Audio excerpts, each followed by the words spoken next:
escucha todo.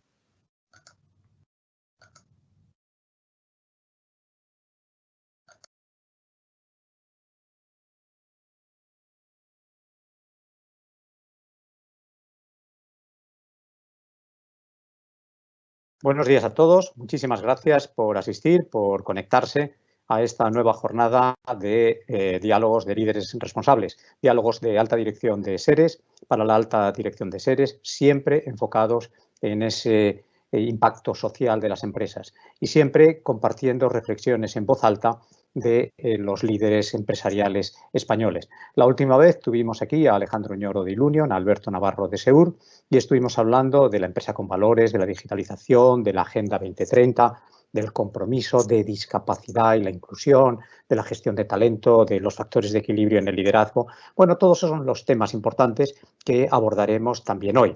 Y hoy tenemos la suerte de contar con Andrés Romero, consejero, director general de Santa Lucía, y con Santiago Aguirre, presidente de Savills Aguirre Newman. Entonces, sin más dilación, paso ya a pasarles la palabra y les voy a ir pasando alguna pregunta. Voy a empezar contigo, Andrés, si te parece bien. Y, a ver, una compañía aseguradora. Bueno, esto, la palabra que siempre de contrapeso del seguro es riesgo. Y hoy estamos hablando de nuevos riesgos, un nuevo mapa de riesgos, eso Davos lo ha evidenciado, poniendo la S de social con mucho énfasis. Entonces, la pregunta que te haría es, ¿cuál es el papel de una aseguradora frente a estos nuevos riesgos, agentes, los nuevos agentes, cambios en el entorno, cambios en el consumidor? ¿Qué nos dirías? Bueno, ante todo, Paco, muchas gracias por la invitación. La verdad es que y enhorabuena por esta serie de streaming que nos habéis hecho disfrutar y al menos permanecer un poquito más conectados con el entorno, con nuestros colegas y con el sector empresarial en general. Te agradezco la pregunta. ¿Qué aporta, me preguntabas, el mundo del seguro ante esta nueva situación, ¿no? Pues yo creo que la aportación viene de ser lo que somos, ¿no? Quizá más nunca o más que nunca ser aseguradores, ¿no? Es verdad que antes de toda esta situación del COVID ya se evidenciaban situaciones desde el punto de vista social, desde el punto de vista de sostenibilidad general, algunos nuevos riesgos, algunas nuevas amenazas que tenían que ver con temas de desempleo, con temas de brecha social, brecha digital, con lo que tiene que ver con una situación de la despoblación y de aquellos segmentos de la población más desfavorecidos con situaciones de riesgo. Lo que ha sucedido con el COVID, además, es que ha venido, como en otras muchas cosas, a agravarlo, ¿no? La preocupación que las familias también, o la sociedad en general, ha mostrado por lo que es la salud, por lo que es la protección de los mayores, ¿no? De lo que es la protección de la continuidad en los negocios, o mejor dicho, los riesgos que han sobrevenido como consecuencia de la discontinuidad de los negocios con motivo de algunas medidas de confinamiento, ¿no? La preocupación en sí mismo por la propia vida, ¿no? Y por la integridad de nuestras familias. E incluso una nueva manera de asegurar hasta nuestro propio hogar, ¿no? Que se ha convertido en algo más que un lugar donde vivimos o disfrutamos con nuestras familias y adquiere un nuevo rol, ¿no? O cómo encauzar la necesidad que la población tiene de ahorro, habida cuenta de que el consumo se ha retraído de forma también importante, ¿no? Pues para todo eso, como te decía al comienzo, el seguro siempre ha sido y debe seguir siendo una palanca muy fuerte, muy poderosa para dar cobertura, para dar tranquilidad a las personas, a las familias y al conjunto de la sociedad. Yo creo que esto es muy importante porque el seguro debe formar parte, en esta situación en la que nos encontramos, y lo digo en sentido positivo, debe formar parte de la solución. Ni queremos, ni podemos, ni es nuestro propósito quedar fuera de esa solución. Y hay que reivindicar una vez más, se ha reivindicado por algunos colegas dentro de estas conversaciones contigo, Paco, lo que es esa colaboración público-privada. El sector quiere estar al lado y facilitar junto a la Administración las soluciones necesarias para que esta sociedad vaya a avanzar, la sociedad española, la sociedad europea y la sociedad internacional. Yo creo que es ahora más que nunca el papel del seguro en lo que es la prevención, en que las cosas no sucedan. Fíjate, no es el seguro el mitigador de los daños, ¿no? En que los riesgos no se lleguen a producir, en que la salud se preserve, en que la gente no enferme, en que la gente viva más tiempo, en que la gente esté segura en su casa o en su puesto de trabajo, ¿no? Eso es una labor fundamental. La previsión, estar preparados para que cuando lo que tiene que suceder, suceda. Estar preparados para cuando te tengas que jubilar. Estar preparados para cuando tus hijos necesiten una ayuda desde el punto de vista o en su educación o en formar una nueva vida, ¿no? O en la protección, inevitablemente. Cuando sucede el daño, estar preparados para ayudar a la gente y darles cobertura. Yo creo que siempre ha sido el gran rol del seguro. Lo ha sido durante este año tan crítico, que seguramente tendremos oportunidad de hablar y que hemos vivido, y lo debe seguir siendo mucho más seguro que nunca, te diría. Esa es la respuesta, más seguro.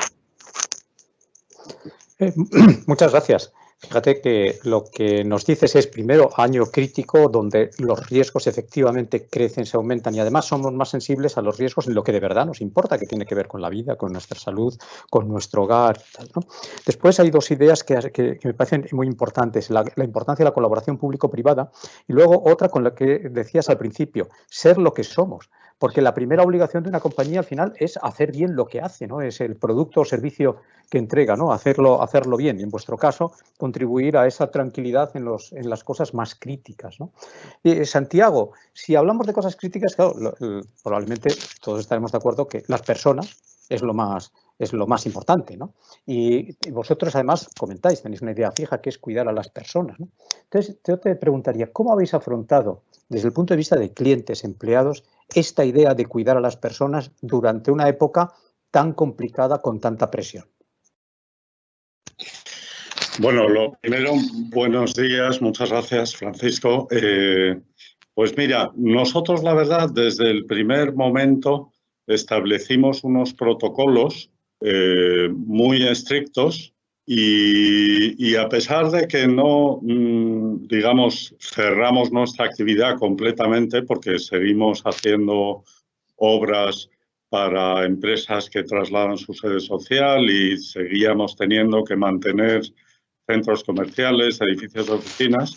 La verdad que establecimos unos protocolos muy exigentes y conseguimos no solo mantener la actividad, sino además que no hubiera ningún contagio en el ámbito laboral, ¿no?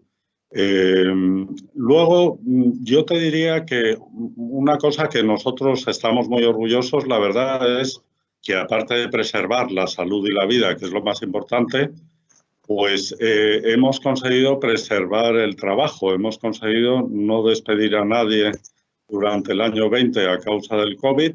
Eso, bueno, pues ha sido gracias a tener un equipo extraordinario de directivos y de personas, pero también haber tenido suficiente flexibilidad para poder reorientar algunos perfiles hacia otras tareas ligeramente distintas, ¿no? También yo creo que esta pandemia pues, nos ha ayudado a consolidar una plataforma tecnológica que ha demostrado también ser eficiente. Y bueno, pues sí, hemos realizado sacrificios porque, entre otras cosas, los directivos nos bajamos el salario con la condición de recuperar si finalmente hacíamos un buen año, cosa que ha ocurrido, gracias a Dios. Pero bueno, contestando a tu pregunta, desde el punto de vista de cuidar a las personas, pues hemos conseguido, desde el punto de vista de la salud y preservar la vida, conseguirlo. Desde el punto de vista de preservar el trabajo también, y desde el punto de vista de la empresa y de los clientes, pues haber continuado dando servicio y consolidando una posición en el mercado que bueno, que estamos muy satisfechos. Muchas gracias, Santiago. Oye, la verdad es que suena un poco cursi, pero es que es una historia muy bonita. Es decir, continuar haciendo lo que hay que hacer, dando servicio, adaptándose a unas circunstancias tan presionantes, tener las prioridades claras, tener la flexibilidad que nos has dicho, conseguir ese no despedir a nadie, además de cuidar lo que es la salud, los contagios, etcétera. Pues, hombre, yo creo que es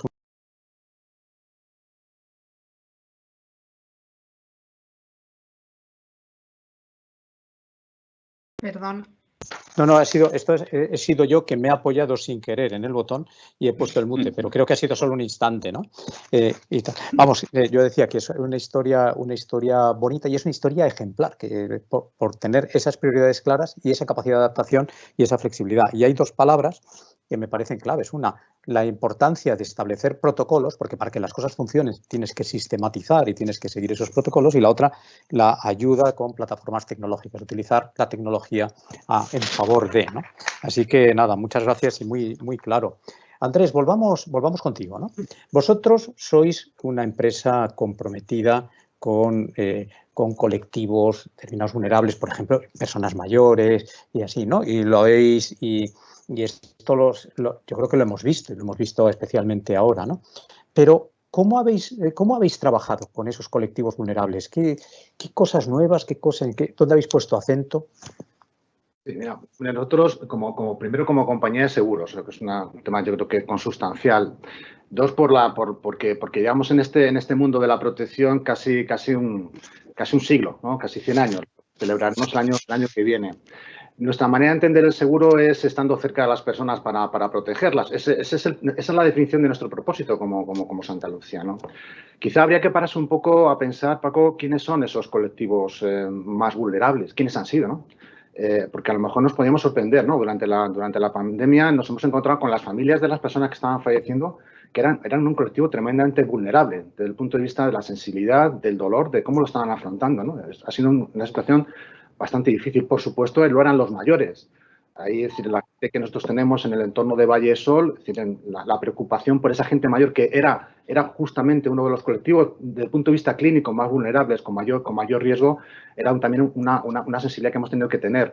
El mundo de las empresas, el mundo de los autónomos y de las pymes, ¿no? Que es el colectivo que forma parte del ecosistema de Santa Lucía, necesario, imprescindible, estratégico, para poder conseguir ese propósito, que es prestar un servicio hacia la sociedad, ¿no? También es un colectivo que ha sido vulnerable, que lo ha pasado mal y que hemos tenido también que proteger. Y, por supuesto, como decía también Santiago antes, a nuestros propios trabajadores, nuestra gente, ¿no? Que hemos tenido que garantizar no solamente su salud y su seguridad, sino también la continuidad de su puesto de trabajo, ¿no? Esos eran los colectivos vulnerables con los que hemos tenido que hacer cosas. Yo, fíjate, destacaría de todo ello, yendo hacia lo que es quizá el objetivo, ese colectivo más vulnerable, los mayores, ¿no? Pues yo creo que tomar una decisión, forma parte del propósito de cuidarles, ¿no? No solamente cuidarles para prevenir, lo que te decía antes, que fueran objeto de una situación de contagio, extremar al máximo las medidas de seguridad en el acceso y en su cuidado dentro de las residencias de mayores, ¿no? Pero también muy importante estar cerca de ellos cuando inevitablemente la situación de fallecimiento iba a estar ahí, ¿no? Yo creo que estar cerca de las personas, cogerles una mano y al menos permitir que fallecieran tranquilamente y en paz, yo creo que también es algo que formó parte de nuestro extremo cuidado, extremoso cuidado dentro de este momento, ¿no? Pero ayudar a las empresas, te decía también, es decir, hay gente que con motivo del confinamiento y de las medidas que tuvimos que sufrir necesariamente, paralizó su actividad. Si a ese colectivo de autónomos y de pymes no les ayudas con un plan además que pusimos en marcha para garantizar, anticipar lo que es su facturación futura, nos hubiéramos encontrado con un panorama, con un tejido productivo imprescindible para nosotros y para este país, que no hubiera estado en condiciones de continuar después de aquel confinamiento, ¿no? Entonces, yo creo que es algo que era inevitable, que forma parte de lo que como entidad deberíamos hacer, pero también como personas, ¿no? Porque muchas de estas actuaciones no han sido solamente realizadas desde Santa Lucía institución, sino para mí ha sido un tremendo orgullo que han sido protagonizadas por los voluntarios de Santa Lucía. Es decir, Santa Lucía somos 17.000 personas dentro del conjunto del grupo y una gran parte de ese colectivo se ha movilizado de forma extrema para cuidar como voluntarios a personas mayores, haciendo llamadas telefónicas para básicamente que estuvieran en conexión y estuvieran ocupados, porque había mucha gente mayor viviendo sola, sin ningún tipo de contacto exterior, garantizando, facilitando la conectividad con sus familias en los centros de tercera edad, en los centros de mayores. Yo creo que esa ha sido nuestra humilde y, si quieres, sensible aportación a lo que ya de por sí constituía nuestro propósito, ¿no? Muchas gracias, Andrés. Estar cerca, ¿eh? Estar cerca. Fíjate que nos hablas de la aparición, o sea, ser consciente de qué son colectivos vulnerables, ¿no? E incluyes ahí la cadena de suministradores y pequeñas empresas y tal. Fíjate, me vienen dos reflexiones al hilo de esto. Uno es la importancia del enfoque que tenemos siempre en Seres, del valor compartido, ¿no? La conciencia de que ser generoso, actuar hacia afuera, tener un impacto positivo, te genera un impacto positivo hacia adentro, ¿no? Que es un win-win, que es inteligente, ¿no? Que eso se refleja cuando hablas, por ejemplo, de los propios suministradores. Y la otra es la huella. Las compañías dejan una huella más allá del impacto económico. Y las huellas tienen digamos, más impacto cuanto mayor sea el contenido emocional. Y cuando hablas de los voluntarios, de estar cerca de las familias de los fallecidos, etcétera, estamos hablando de huellas muy profundas, ¿no? Así que nada, muchas gracias por explicárnoslo, ¿no? Santiago, vosotros estáis en un sector que es un sector, o sea, es un sector grande, es un sector inversor, es un sector con unas características muy, muy importantes de todo, de empleo y de todo, ¿no? Entonces, el contexto es difícil, cuando menos podemos decir que, vamos a decir que es retador, para que la palabra tenga su estímulo, ¿no? Entonces, yo te pregunto, ¿cómo se plantea el sector inmobiliario la recuperación en un contexto tan difícil? Y hablo desde regulación, de incertidumbre, de inversiones o desinversiones, cosas de este tipo. ¿Qué nos dices? Bueno, efectivamente yo creo que es un sector clave para la recuperación y bueno, yo te diría, Francisco, que el sector inmobiliario está compuesto por varios segmentos, ¿no? Y en general lo que nosotros estábamos viendo ya desde hace tiempo es que la revolución digital estaba afectando enormemente a muchos de ellos. Pues todo el mundo ve locales comerciales vacíos, el auge de las ventas por Internet y la logística, que son como las dos caras de la misma moneda, cuanto peor va uno, mejor va el otro, pero también estaba sufriendo un cambio el sector de las oficinas, por ejemplo, con el teletrabajo. Entonces, la pandemia yo creo que ha venido a acelerar muchas de estas tendencias que ya existían y, bueno, pues como dice la palabra china, que según parece crisis y oportunidad es lo mismo, yo creo que también, bueno, pues podemos tomarlo como una oportunidad para mejorar. Es cierto que después de muchos años al alza, pues se habían creado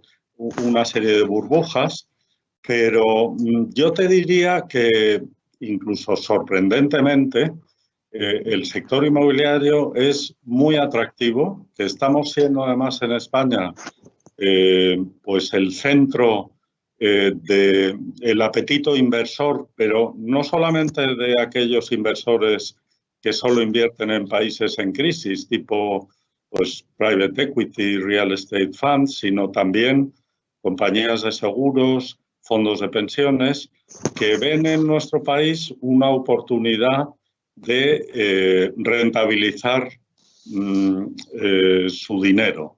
Y ven que tenemos crecimiento, que dentro de los vaivenes políticos pues hay un marco jurídico bastante estable. Nos gustaría a todos que fuera más estable. Y te diría que hay muchísimo interés, incluso mucho más dinero inversor que oportunidades de inversión. Eso ha producido una caída en las tasas de rentabilidad inicial históricas. Para que te hagas una idea, pues por ejemplo, una nave logística que antes se podía comprar al 8%, pues ahora puedes estar por debajo del 4%. Y eso, bueno, es una tendencia mundial, ¿no? Desde luego nosotros pues tenemos nuestros problemas estructurales. El tema de la vivienda es uno de ellos. El tema de la flexibilidad en el ordenamiento urbanístico es otro. Es decir, hay mucho trabajo por hacer para mejorar, pero hay una enorme oportunidad de ayudar al país desde este sector, y la verdad es que hay muchísimo capital, tanto nacional como extranjero, para invertir. Y bueno, no me quiero extender mucho, pero cada segmento, como he dicho al principio, tiene sus características. Se habla mucho, por ejemplo, de que el teletrabajo se va a imponer y que van a desaparecer las oficinas. Nosotros no creemos que eso ocurra. Por supuesto, va a haber una parte de las empresas y una parte de las personas de cada empresa que van a trabajar desde su casa o desde otro sitio, porque vemos que aparece también un tercer lugar, el trabajo flexible. Pero realmente yo creo que las empresas están volviendo a ver que una vez superada la pandemia es muy importante compartir el mismo lugar, Se puede teletrabajar, pero es mucho más difícil teleformarse, teleinnovar, compartir una cultura y unos valores dentro de la compañía, y por lo tanto yo creo que no es una revolución que vaya a cambiar todo de arriba abajo, sino que es una transformación que existía ya y que se ha acentuado por la pandemia, y yo creo que cuando ya, digamos, la espuma pues nos deje ver exactamente cuál ha sido el daño, pues volveremos a unas características muy similares a las que teníamos.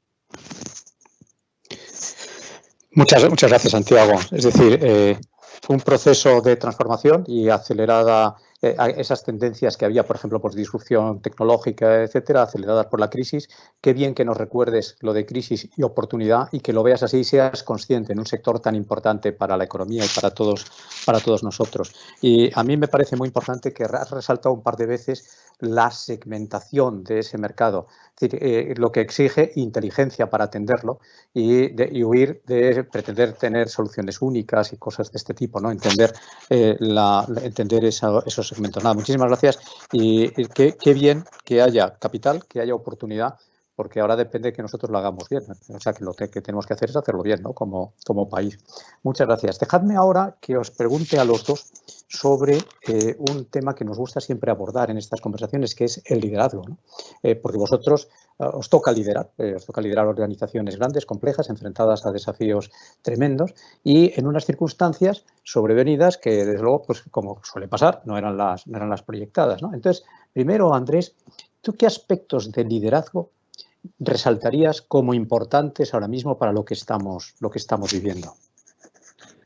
Pues interesante tema, efectivamente, Paco. Vale, un liderazgo, quizá la forma más correcta de responder a tu pregunta sería con casi un monosílabo, ¿no? Es decir, responsable, es decir, una sola palabra, responsable. Ese debe ser la clave siempre, ¿no? En cualquier momento, el liderazgo se debe enfrentar de forma responsable a las circunstancias de cada momento.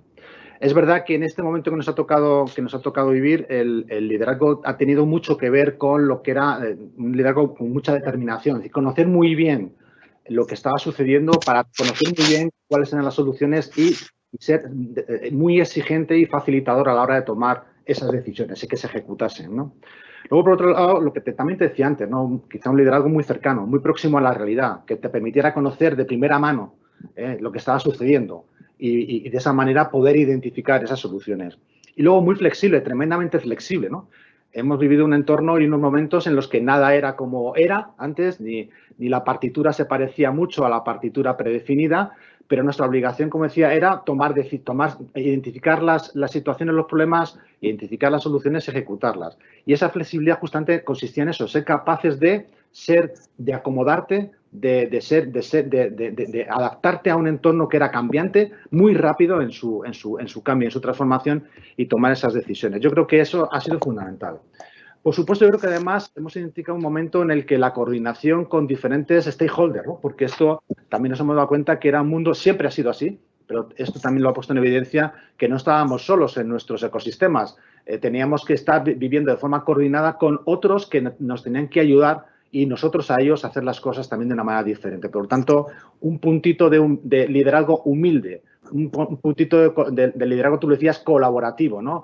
Abierto a poder entre muchos hacer las cosas mejor, porque la situación era tremendamente complicada. Yo creo que es un punto en el que el liderazgo ha ganado muchísimos enteros, ¿no? Y quienes hemos tenido, por cuestiones de oportunidad, la obligación de estar en esa posición, creo que hemos ganado mucho también. Hemos aprendido mucho a liderar de esa forma distinta, que era como la de antes, pero con un plus, yo creo que de enriquecimiento por la coordinación de trabajo en equipo, con diferentes stakeholders, insisto.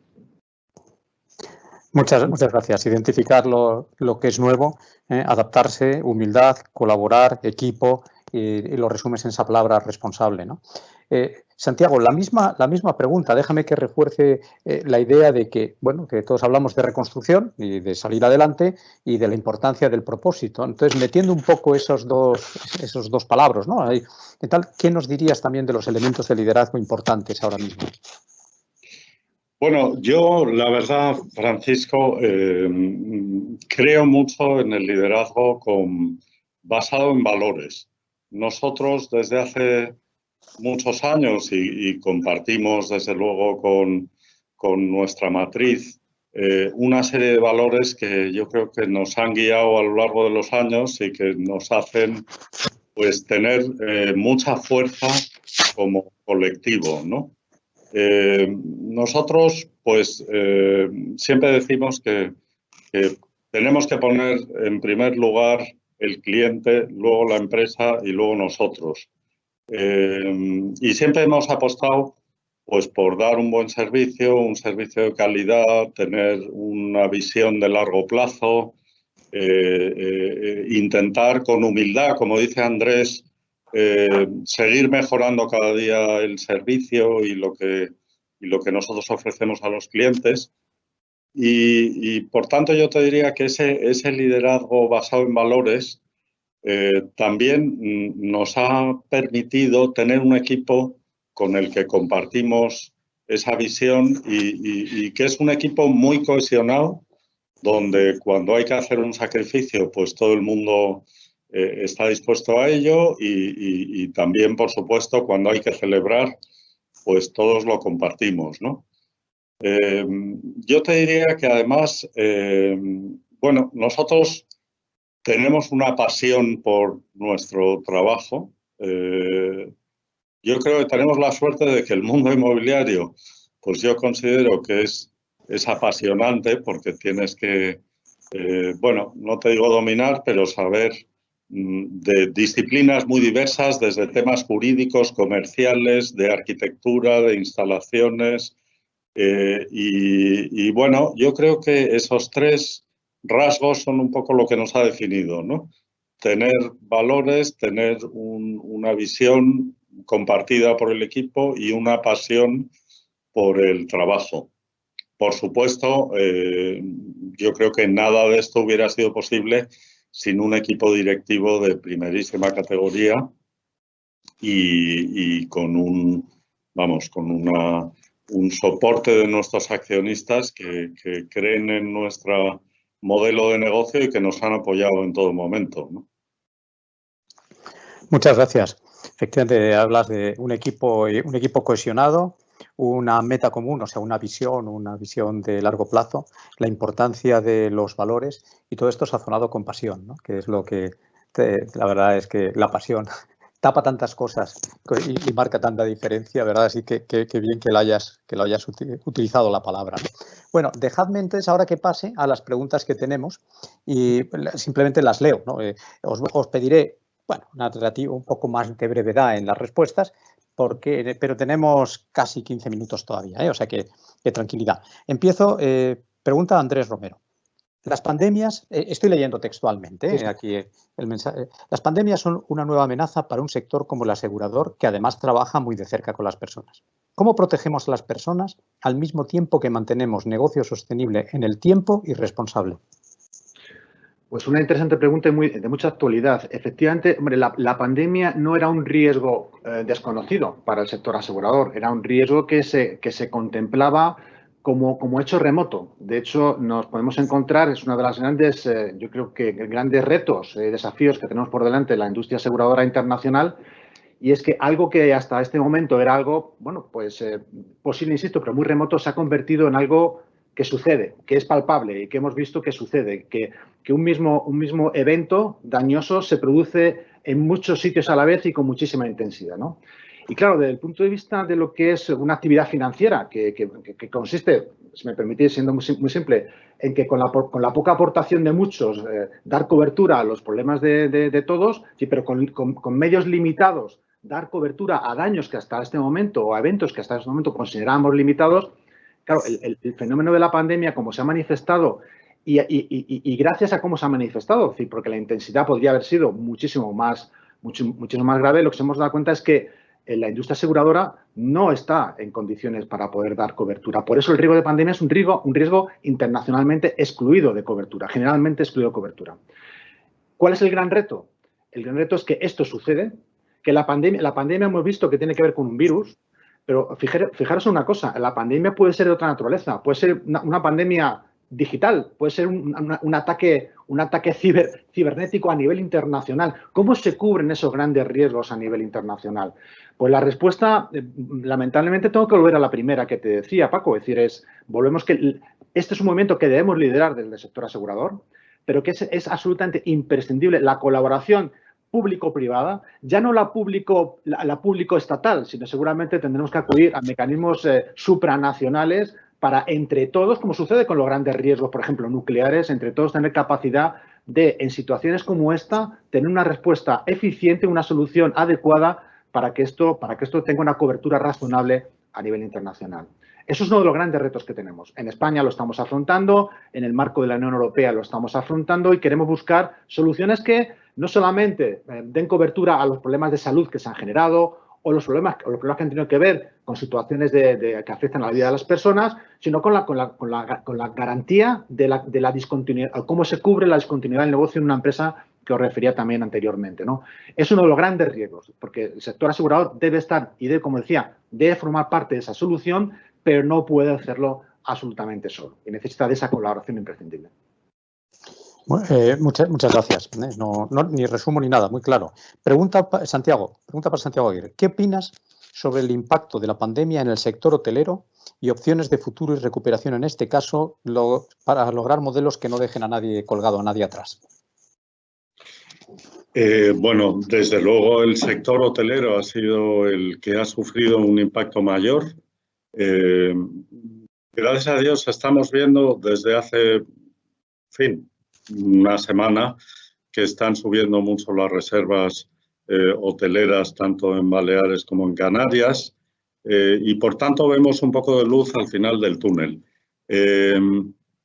Creo que también aquí, como decía antes, la visión de que el viaje de trabajo se ha acabado y que vamos a ver un mundo en el que todas las reuniones van a ser por Teams o por Zoom, yo creo que es una visión demasiado extremista. Es más, yo veo que incluso puede haber una oportunidad en combinar el viaje de trabajo con un viaje de placer. Se habla de una nueva modalidad en la que uno, por ejemplo, que pueda tener una reunión en Barcelona o en Londres, pues pueda ir con su mujer y después de la reunión o antes pasar un fin de semana en una ciudad tan agradable, ¿no? Pero obviamente, pues yo creo que nos ha obligado a reconvertir mucha de la estructura que teníamos y bueno, por supuesto va a haber integración y va a haber algunas empresas que desgraciadamente pues no van a poder seguir adelante, ¿no? Pero dentro de la catástrofe que ha sido el año 20, creo que el año 21 va a ser bastante mejor. Quizá no vamos a llegar a los niveles que a todos nos gustaría. Y yo estoy convencido que entre la vacuna, la inmunización colectiva y las medidas sanitarias, pues en el año 22 estaremos ya del otro lado y probablemente con un sector más fortalecido incluso de lo que teníamos antes. Muchas gracias, halagüeño, ¿no? ¿Verdad? Cruzamos los dedos y ojalá las cosas se desarrollen de esta manera como creemos y deseamos, ¿no? Ahora sí os voy a ir pidiendo un poquito más de concisión para que nos quepan el mayor número posible de preguntas. Andrés, ¿los objetivos de la Agenda 2030 están vigentes, más vigentes que nunca? ¿Estamos adelantando esas metas? Yo te diría sí. Si me pides brevedad. Yo creo que siguen estando vigentes. Es verdad que se pusieron quizá en situación de stand-by, porque si recordamos en la cumbre de Davos del año pasado, en el mes de enero, es decir, dio creo que un gran impulso a nivel internacional y mediático sobre lo que eran esos grandes compromisos. Sobrevino la situación de COVID y quizá tuvimos que poner foco en otras cosas, pero ni han estado fuera de las agendas, no estaban fuera de las agendas de los planes estratégicos que teníamos las entidades. Han recuperado, porque yo creo que COVID ha acentuado algunas de las situaciones, sobre todo en materia de desigualdad, ha acentuado algunas de esas situaciones de riesgo o en temas de salud, ¿vale? En garantizar el bienestar y la salud como un bien universal al que todo ciudadano tiene derecho. y por lo tanto han cobrado muchísima relevancia en la época post-COVID. Y ahora mismo yo creo que han vuelto a la situación previa a COVID en cuanto a su exigencia. Nosotros en el plano financiero, incluso desde el punto de vista de lo que son las finanzas como sostenibles, como conocéis, estamos obligados además, con lo cual es un elemento, un estímulo adicional a lo que desde el punto de vista estratégico podamos o tengamos que abordar para que esos objetivos formen parte de nuestro día a día en la generación y en el ejercicio de nuestra actividad aseguradora, por supuesto. Muchas gracias. Santiago, dice, en clave de recuperación se está hablando mucho de los fondos europeos. ¿Qué planes tiene en este sentido una compañía como la vuestra, Savills Aguirre Newman? Bueno, la verdad es que los fondos europeos de reconstrucción, pues yo creo que aunque están siendo objeto de consulta por parte de muchos de los principales protagonistas del sector, todavía no tienen una definición clara y creo que tenemos que esperar por lo menos un par de meses hasta empezar a ver cuáles son exactamente aquellos sectores o aquellos proyectos que van a verse beneficiados por estas ayudas. Pero vamos, desde luego nosotros estamos ahí. El sector hotelero creemos que es clave y pensamos que podemos, como empresa, ayudar a tener acceso a parte de esos fondos europeos de reconstrucción y nos parece una oportunidad magnífica que desde luego sería maravilloso que el gobierno tuviera la agilidad y la eficiencia suficiente como para poder gastarlos, que es el principal reto que se plantea ahora mismo. De nuevo, ojalá, ¿no? Y que hagamos las cosas bien. Andrés, una pregunta muy corta. Mira, bueno, muy corta es la pregunta, ¿eh? ¿Cómo se digitaliza? La respuesta no sé. ¿Cómo se digitaliza el sector asegurador? Mucho cuidado. Mucho cuidado. Mirando, yo creo que también de una manera responsable, ¿no? Como me preguntabas antes sobre el tema del liderazgo, ¿no? Sabiendo muy bien lo que tienes que hacer, tenemos un gran reto por delante, ¿no? Y es que sin faltar a nuestro compromiso de cobertura universal, ¿no? Nuestra función social consiste en la mutualización de los riesgos a nivel global. Y bueno, hemos hablado mucho en esta conversación, ¿no? Pero es verdad que cada vez existe una mayor exigencia de individualización y de personalización en la solución a la ciudadanía, a los clientes o a los futuros clientes, ¿no? Y en eso la transformación tecnológica hacia un entorno digital en el que el cliente quiere relacionarse contigo de forma diferente, seguramente el mundo del dato, el mundo de la inteligencia artificial, el conocimiento, el mayor conocimiento del cliente, nos tiene que llevar a ser mejores en los pronósticos, mejores en las coberturas, mejores en los servicios, ser mucho más eficientes, más competitivos y todo esto es bueno, ¿no? Con máximo respeto, por supuesto, a la privacidad, al dato de los ciudadanos, pero hay que hacerse mucho cuidado. En nuestro caso, además, con una visión largo plazo. Hay que saber lo que se quiere hacer para que lo que se quiere hacer y que dure en el tiempo, ¿no? Pero con mucho cuidado, sobre todo con mucho cuidado. Que no romper nada. Que no romper nada. Muchas gracias. La verdad es que yo os estoy escuchando y, claro, hay una apelación constante a que hagamos las cosas bien. Agregas además con mucho cuidado y no romper nada. Pues mira, puestos a hablar de cosas que hay que hacer bien. Mira, Santiago, dice esta pregunta, me gustaría preguntar a Santiago Aguirre sobre la financiación sostenible en la rehabilitación. ¿Es más necesaria que nunca en España para estar a la altura de otros países? Sin ninguna duda. Yo creo que además los grandes ejes de estos fondos europeos, por un lado es la transición energética y todo lo que es sostenibilidad y eficiencia energética es uno de los grandes retos, junto con la digitalización y el mundo inmobiliario, pues yo creo que no solo en el sector hotelero, en oficinas, en centros comerciales, requiere y en viviendas, por supuesto, requiere de una inversión que muchas veces no está a la altura o al alcance de los usuarios o de los propietarios y, por tanto, a mí me parece clave que haya una financiación y un plan renove para poder rehabilitar esa cantidad de stock que tenemos, que tiene ya muchos años y que no se ha construido con las exigencias que tenemos hoy en día, ¿no? Bueno, muchas gracias. Oye, no me resisto, Santiago, oyéndote esto, a mencionar que yo he leído que habéis recibido una rehabilitación vuestra, de rehabilitación energética, una certificación que con la máxima puntuación en España, un edificio en Madrid, en Apolonio Morales. O esto yo lo he leído, es así, ¿no? Creo que es una cuestión de orgullo y muestra el tipo de cosas que se pueden hacer, ¿no? Pero vamos, sí. ¿no? Sí, perdón.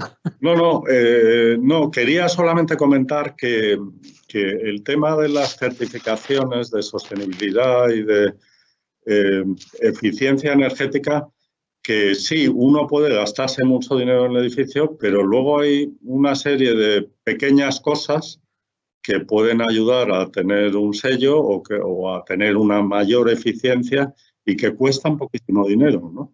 O sea, que digamos que hay mucho por hacer en ese campo y no solamente se pueden hacer cosas cuando uno tiene mucho dinero, sino también pequeñas cosas que ayudan mucho.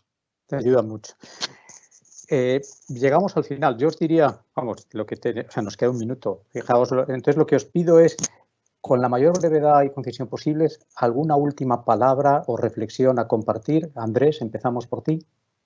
Pues mira, muchas gracias. Pues yo, fíjate, voy a parafrasear a Santiago, ¿no? Y creo que reivindicar, si me permite mi conclusión, va a ir de reivindicación. Reivindicar un liderazgo, una actuación de las empresas desde los valores, me parece que es una reflexión muy interesante que comparto 100%. Que demos también al valor de la gente lo que se merece. Me parece muy importante hacer las cosas con la gente y eso ha sido también una gran lección, ¿eh? Y que el entorno de colaboración inclusiva, es decir, que nadie se quede atrás y que podamos hacer las cosas bien, sin romper nada, ¿no? Y construyendo valor de cara al futuro, me parece que es uno de los grandes retos, uno de los grandes aprendizajes y también, como tú decías, Paco, una de las grandes oportunidades que tenemos por delante. Así que vamos a por ello, ¿eh? Muchas gracias, Santiago. ¿Quieres añadir también una última reflexión? Sí, Paco, yo primero agradecerte y decir que yo creo que los empresarios, las empresas, tenemos una responsabilidad muy grande, que quizás tenemos menos visibilidad porque estamos menos en el show televisivo o en los medios, pero realmente yo creo que la recuperación depende muchísimo de nosotros, el empleo depende de nosotros y además, bueno, me ha gustado mucho todo lo que habéis dicho, Andrés, y ver cómo, además de ganar dinero, también muchas de las empresas punteras, pues estamos con una serie de valores y una responsabilidad que yo creo que el país la necesita y bueno, animarnos a continuar por esa senda en la que yo creo que dentro de poco estaremos ya fuera de la crisis. Seguro. Pues ya, muchísimas gracias a los dos, ha sido interesantísimo y ha sido un gran remate apelar de nuevo a los valores, al papel de las empresas, a la contribución a ese impacto y ese impacto social del que hablamos en Seres. Bueno, llegamos al final, pues evidentemente porque se nos acaba el tiempo, que nos encantaría continuar y nada, agradezco a todos los que habéis asistido pues esta asistencia vuestra. Tendremos la próxima sesión el 6 de abril y continuamos con otras actividades para la alta dirección de Seres, de la misma manera que hemos presentado hace poco lo de finanzas para jubilación o la jubilación como una oportunidad trabajando con SECOT, pues vamos a presentar ahora el stakeholders engagement de nuestro lab, cuáles son los elementos clave para esto, ¿no? En fin, que seguimos trabajando en ese afán de conectar progreso económico, progreso social en medio de esta crisis y con la contribución de las empresas. Muchísimas gracias a todos y nos vemos en la próxima edición. Y gracias especiales a Andrés y Santiago. Gracias. Gracias a vosotros. Muchas gracias.